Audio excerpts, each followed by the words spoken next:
श्री हरदास पाप अंकुशा एकादशी व्रत कथा। अर्जुन ने कहा, हे जगदीश्वर, अश्विन माह के शुक्ल पक्ष की एकादशी का क्या नाम है तथा इस व्रत के करने से कौन से फलों की प्राप्ति होती है? कृपया ये संविधान पूर्वक कहिए। भगवान श्री कृष्ण ने कहा, हे कुंती नंदन, अश्विन माह के शुक्ल पक्ष की एकादशी का नाम पाप अंकुशा एकादशी है। इसका व्रत करने से सभी पाप नष्ट हो जाते हैं तथा व्रत करने वाला अक्षय पुण्य का भागी होता है। इस एकादशी के दिन निश्चित फल की प्राप्ति के लिए भगवान विष्णु का पूजन करना चाहिए। इस पूजन के द्वारा मनुष्य को स्वर्ग लोक की प्राप्ति होती है। हे अर्जुन, जो मनुष्य कठिन तपस्याओं के द्वारा फल की प्राप्ति करते हैं, वह फल इस एकादशी के दिन क्षीर सागर में शेषनाग पर शयन करने वाले भगवान विष्णु को नमस्कार कर देने से मिल जाता है और मनुष्य को यम के दुख नहीं भोगने पड़ते। हे पार्थ, जो विष्णु भक्त भगवान शिव की निंदा करते हैं अथवा जो शिव भक्त भगवान विष्णु की निंदा करते हैं, वह नरक को जाते हैं। सहस्त्र अश्वमेघ तथा 100 राजसूय यज्ञ का फल इस एकादशी के फल के 16वें भाग के समान भी नहीं होता। अर्थात इस एकादशी व्रत के समान संसार में कोई व्रत नहीं है। इस एकादशी के समान विश्व में पवित्र तिथि नहीं है। जो मनुष्य एकादशी व्रत नहीं करते हैं, वह सदा पापों से घिरे रहते हैं। जो मनुष्य किसी कारणवश केवल इस एकादशी का भी उपवास करता है, तो उसे यम के दर्शन नहीं होते।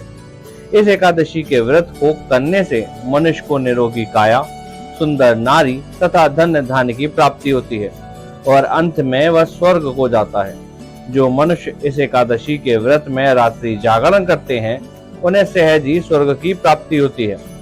इस एकादशी के व्रत करने वाले मनुष्यों के मातृ पक्ष के 10 पुरुष, पितृ पक्ष के 10 पुरुष तथा स्त्री पक्ष के 10 पुरुष भगवान विष्णु का रूप धरकर एवं सुंदर आभूषणों से परिपूर्ण होकर विष्णु लोक को जाते हैं।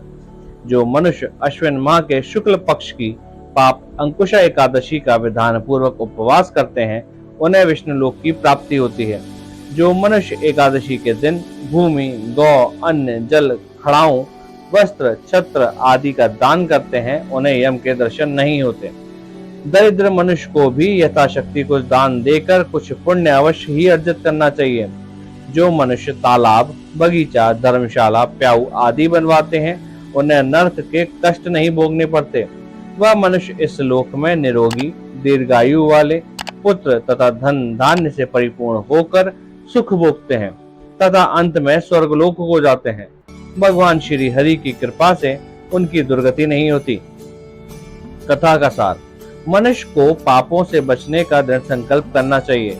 यद्यपि भगवान विष्णु का ध्यान स्मरण किसी भी रूप में सुखदायक और पापनाशक है, तथापि एकादशी के दिन प्रभु का स्मरण कीर्तन सभी कलेशों एवं पापों का शमन कर देता है। ऐसे ही दिव्य कथा सुनने के लिए चैनल को सब्सक्राइब करें और बेल आइकन दबाएं और कमेंट करें, श्री हरि बोल।